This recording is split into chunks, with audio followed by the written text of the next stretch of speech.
Hello, what's going on? I'm gonna do yet another one of these tier lists. I just came back from, not came back, I was here the whole time, but it seems like now I just take weekends to just do my own thing. Um, so, streams and videos. I mean, I still upload videos on the weekends, but those are scheduled and stuff. So, anyway, so today is gonna be Star Wars, the main movies. I'm not doing like the Clone Wars or any extended universe stuff. Um, I I just recently, within the last week, finished the original trilogy for the first time, and it's the last trilogy I saw in the entire saga. So I first saw the prequels, and then I saw the sequels, and then I saw the originals. So I figured now would be a good time. And I also saw Rogue One. I have not seen Solo yet, which is why I'm putting this category here, and I'm putting this in this category. Um, I do a lot of tier lists where it's like something I haven't seen or I haven't experienced or whatever. I've heard a lot of mixed things about Solo, so I'm kind of just getting that out of the way now so I can just get my talking points about the other movies when, to keep it interesting, to not just, have some long drawn out thing and then, oh, I haven't watched this yet. And then, that kind of ruins the flow. So I figure I'll get this out of the way now because it's the only one I haven't seen. Um, but anyway, the Star Wars movies, including Rogue One and Solo. Solo I haven't seen, so we're gonna just start it. And we're gonna like usually I'll take from the first, but we're gonna go episodically, so chronologically, not chronologically, release date, chronologically story wise. So we're gonna start with Episode One, and I think it's B tier. Um, I like the ending. I like the pod race. I like Qui Gon as a character. He's great. Like I think of all the characters, I think we need like a little more information about. I think he's one of them. Um, I excuse me. This was actually the first Star Wars movie I ever saw. My mom was a huge Star Wars fan. She still is. And when I was a kid, and she heard about this, she's like, "Oh, this will be great. We gotta go." Um, so she took that opportunity to bring me to see the movies, and I enjoyed it. It was a good movie. The ending scene with the orchestration was really great. Like that orchestration piece during the lightsaber duel, it's great. The whole sequence with the battle on the field, the lightsaber duel, the space stuff, it's all great. The pod race, great. I even like the underwater thing, the where the Gungans are. And to be honest, I know this is probably going to catch me a lot of flack, but I don't care. I'm a fan of Jar Jar. Originally, I thought he was annoying, but now it's like it's just I don't know. It's Star Wars. There's goofy shit all over the place. Like look how much goofy shit there was in the cantina, you know? Like I mean, there's just less of it cuz it's only in that one particular scene, but like you know what I mean? Like it's Star Wars. It's just that universe is bound to happen. But yeah, I think it's B tier. It's middle of the road. It's good. Um if you want to start like now a huge thing that's going around is people are talking about when they do finally show their kids Star Wars if they want to. Like, how are they going to do it? Orig Tridge first or the prequels first? Um, I don't really see it as a negative thing. Showing the prequels first because I saw the prequels first, and I still felt the intensity of the big reveal in Empire. We'll get there. Um, I still felt that. I still felt the pain and anguish in return as well. Like especially, I think more so you feel it in that because the backstory you get from one or episode one. I mean. So anyway, let's move on from that. We have Attack of the Clones, and I'm just gonna put this in C. I think it's a little less good. Not a little. It's less good. I mean, the action sequences I kind of somewhat forget, like the scene in the Coliseum. I forget a lot of that. What I really remember from that is Yoda and Count Dooku. Like that was pretty cool. But that was like the coolest part of the movie. All the other stuff is like, to me. Honestly, I've seen the prequels multiple times each. Like they're probably the only Star Wars films I've seen multiple times at this point. Unfortunately, but still to this day, that opening sequence with the assassination attempt, from there until when Obi-Wan goes to talk about the clones or whatever, in between that, I completely miss. Like I have no idea. Like I have no memory of what the hell happened. And this one is really where like you see Anakin, like his feelings get like tugged on.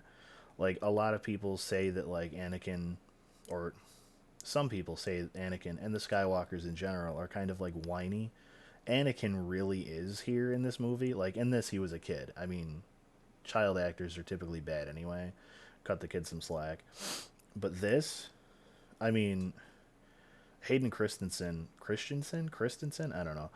He definitely fits the bill for Anakin. I just think Anakin as a character himself, I think he was like, I don't know. I don't know. I'm mixed feelings. Like this is why this one's on C. Anyway, let's move on to Revenge of the Sith. This is probably the best of the prequels.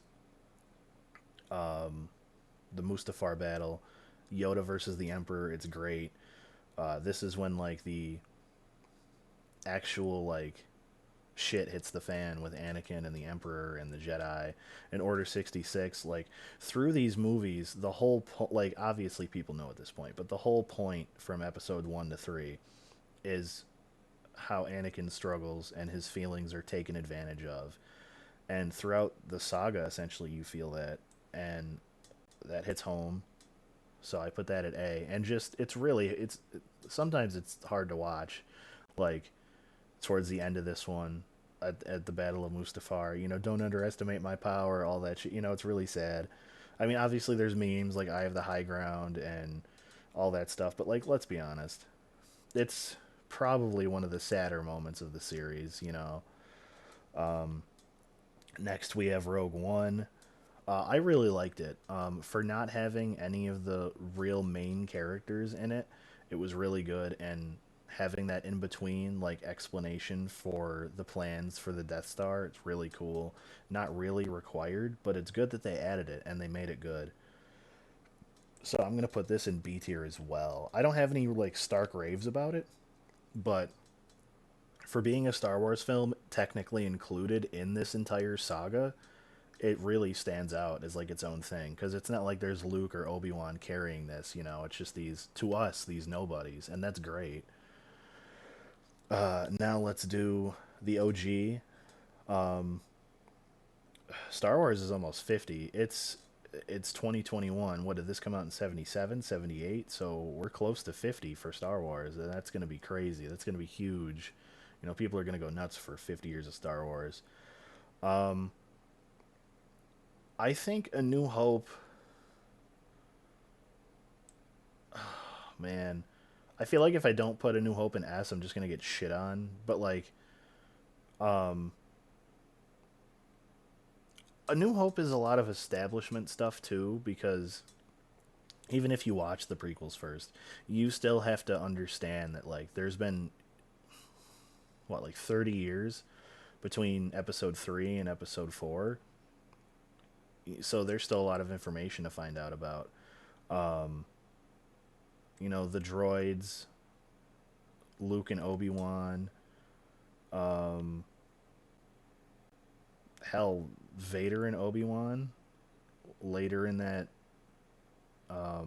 later in that movie. Like that's kind of heartbreaking in itself, especially if you watch the prequels first. That's going to be heartbreaking. I don't know. I think A New Hope is A. Uh, I don't know. Is it A or is it S? I think I think A New Hope is A. I mean, what I really did miss comparatively, because like I said, I watched the prequels first. There wasn't a lot of like, to me, interesting dialogue in the prequels. Like the only interesting dialogue was the stuff you remember, which to me isn't a lot. Like I don't remember a lot of things normally, but like the important stuff I will remember, or I try to. But with the prequels, it's like the crushing moments. But even with like A New Hope, it's not even those moments. It's like the wisecracks from Han, or even just Chewie making a noise. Like I remember that shit. Like I feel like the prequels lack in that, and I think the originals have that in droves. For one movie though, it like it's a little over 2 hours, but it gets everything. Like you have you're establishing the hero. You're the hero's doing his training, and then I don't know. It's probably S. It's probably it's a really really good version of a hero's journey. So, like seriously, my only real gripe about it is like, I mean, I know a lot of like this is a meme too at this point probably, but I don't know if anybody else feels the same. But my literal question is like, why didn't Chewbacca get a medal? Like seriously, why? Like he was there just as much as the other guy. Like what the fuck? I don't know. But yeah, A New Hope is great. Now let's do Empire, and this is the one that like really like makes like separates everything because people say that this is like the best sci-fi movie ever made. People say this is the best in the series. People say this can't be topped. People say this has the best twist in movie history, which you know I can probably agree with. Like there's not a lot of I mean there's competition, but it's not heavy competition. You know, it's like okay, you're anyway. You get the point. No, really really good. My issue with Empire, and I know there's a reason for it, is Yoda's kind of a dick to Luke. Like he's kind of jerking him around, and then later in the same movie, he's like, "No, you have to stay for your training. You can't leave." It's like, okay, well, you're making it seem urgent that he has to train, and yet you were jerking him around earlier. Like, I know the whole point was to test his patience, but like Luke already seems like a patient guy. Like, what was he doing in his life before this? Like, he was helping his uncle and his aunt on their land and do work for them. He obviously has patience. Like, he just wants to do some of his own stuff. I mean, maybe he was a little maybe he's a little immature. I don't think he was really impatient. I mean, yeah, obviously he will get more patient over time, but I don't know. Whatever. Yoda's wiser than I am. He's older. He knows, I guess. He was 900 years old, so whatever. But I mean, like I said, I saw the prequels first, and the twist ending in this movie has been memed to oblivion and misquoted to oblivion, and like I know the ending. I knew it was coming. Like the reason why I didn't watch the original trilogy for so long is because I've seen so much of it in clips, in memes, in references, in other movies. Like there's clips of it in other movies. Like Star Wars is referenced all over the place. Like SNL memes it to oblivion. Like Star Wars gets memed and parodied constantly. Like it's hard not to know the twist in Empire, which one, knowing the twist kind of ruins it. Like normally I would say okay, maybe the twist doesn't ruin it, but I think kind of does, and especially for me because I saw the prequels first. Like I know, like obviously at the end of 3 it's like, oh, you know, Padme has 2 kids, you know, look at that. And but like obviously this was a huge shock back then. I think Empire is S as well. Yeah, I think Empire is S as well. They they really did it well. Like I said, I've said this probably a dozen times already during this video, but I saw the prequels first, and getting the story of Anakin ahead of time, I think helps with the feel and the emotion you should feel watching through the original trilogy. So I think that has a benefit to it. Obviously, there you know you can do it however you want. Like if you're gonna show these to your kids and they haven't been exposed to it or anything, like maybe that's the way to go. But for me it really like hit home more, like it really stuck with me more watching through the prequels knowing, and then watching these being like, oh god, like that's so heavy now. Like A New Hope, like when A New Hope was out, like if anybody watches this that was around when the first Star Wars movie came out and they saw that by themselves, like I really want to know, like, is there a comparison between watching A New Hope by itself with, like, for example, Obi-Wan, when Obi-Wan and Vader do their standoff in A New Hope, is there a difference between the feel when Darth Vader strikes Obi-Wan just watching that, or is it like much much more like heavy after watching the prequels, because you know that that's like, oh hello there, like very, you know, it's the same guy. Like I just think you get the feels more with 1 through 3 added onto it. But anyway, And then we have Return. Return is my favorite, so that's just S tier. Return is definitely my favorite. I think this is this is like the heavy stuff, like towards like the heavier stuff. Like this is on par heavy with three. But like the undoing, it's literally kind of like the undoing of three, because the ending of Return, where like he's seeing Luke in pain from like the Force lightning and stuff. Like it's so like knowing through all six movies he's been doing he's been going through emotional turmoil, he's been going through stress, he's been manipulated by the Emperor, and then he's doing the Emperor's bidding in the original trilogy, and then at the end he's finally like, you know what, I'm actually not that bad. I can still be good. You know, that's so man, it just gets you. And then the the it's so weird. It's so weird thinking about like the journey of Luke in this, cuz like Luke starts off, he's kind of straightforward, but then in Return he has no problem, no, not no problem. He kind of loses his straightforwardness as he becomes a, like, what is with that? What is with the Jedi being not so straightforward? Like Obi-Wan didn't tell Luke his father was Darth Vader. Yoda didn't initially tell Luke that he was Yoda, and Luke couldn't outright say, "Hey Leia, I'm your brother." Like, what is with being a Jedi and not being fucking straightforward? Like in A New Hope, Luke was literally like, "Hey, I want to do this," or I think I should do this about putting his application in for in A New Hope, and that's for an example anyway. And then like in Return, he's talking to Leia, and he doesn't even outright, like, he says my sister, but he doesn't say Leia, you're my sister. He's just like, oh, I can use the Force, and my sister is strong with the Force, and it just like implied that Leia gets it. But it's like, dude, just say, yo, Leia, you're my sister. Like, I found out Vader told me he's my father. Like, what the hell, dude? Like, what is with the Jedi? Anyway, I'm not gonna dwell on it.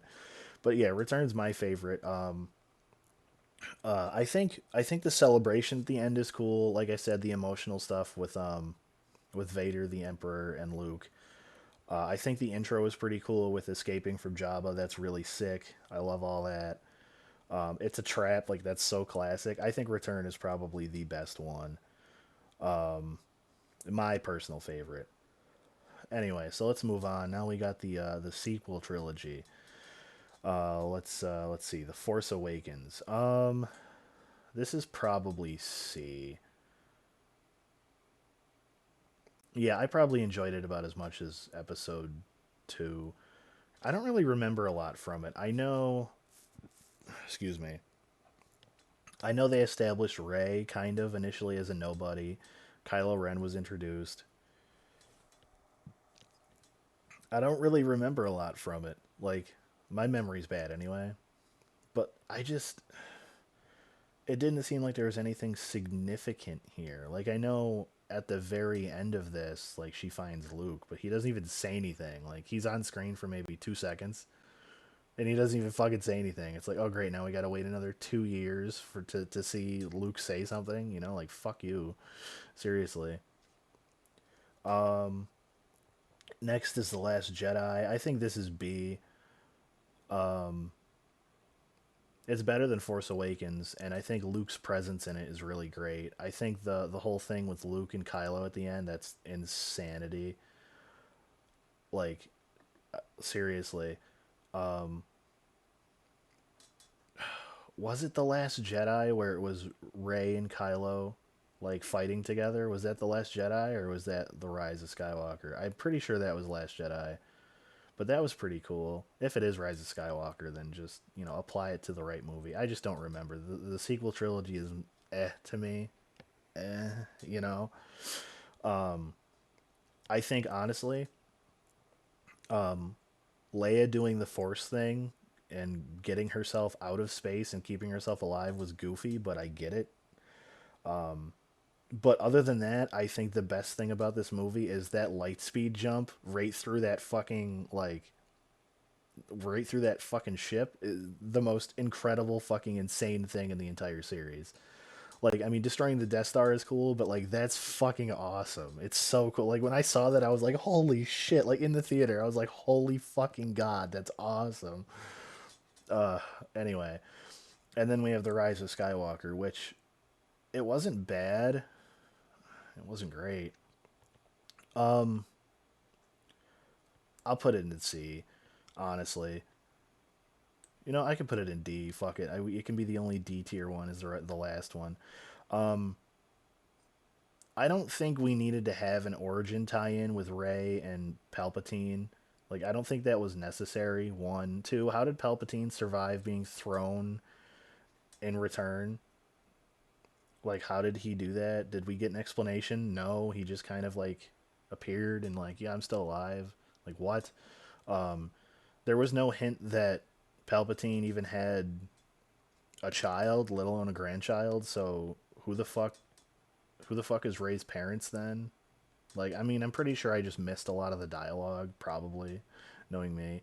I'm honestly just glad that Kylo and Ray didn't end up as a thing. Like, fuck Kylo. I hated him as a character. He was so obnoxious, and like there were so many people that I would see like say like they ship Kylo and Ray, and I'm just like, dude, fuck you. Like, fuck off. That's no. That's a no from me.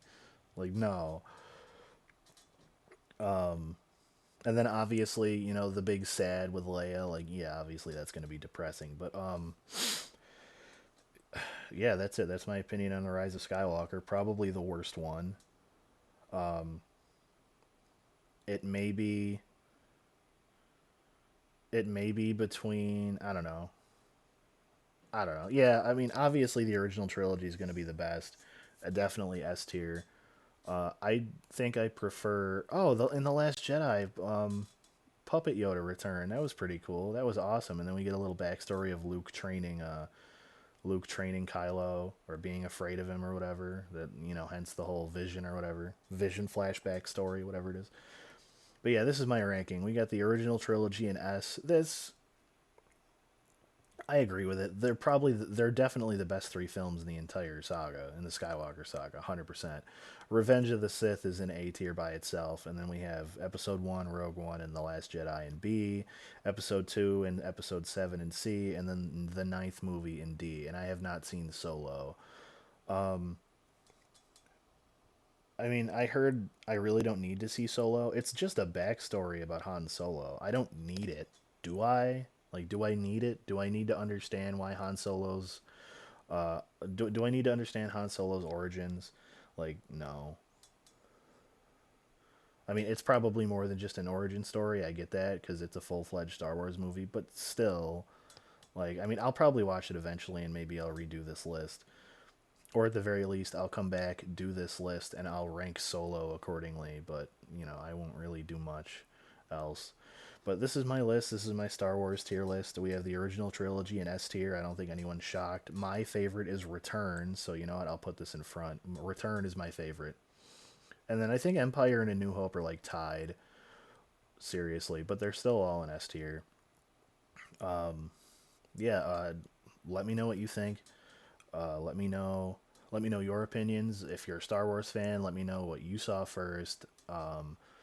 Let me know if you're a diehard Star Wars fan and you plan on showing this to your kids, what order you're going to show them in. Because, I mean, I don't know. My wife and I are both Star Wars fans, and she's way more into it than I am. So we still have to discuss that at some point whenever we decide to have kids.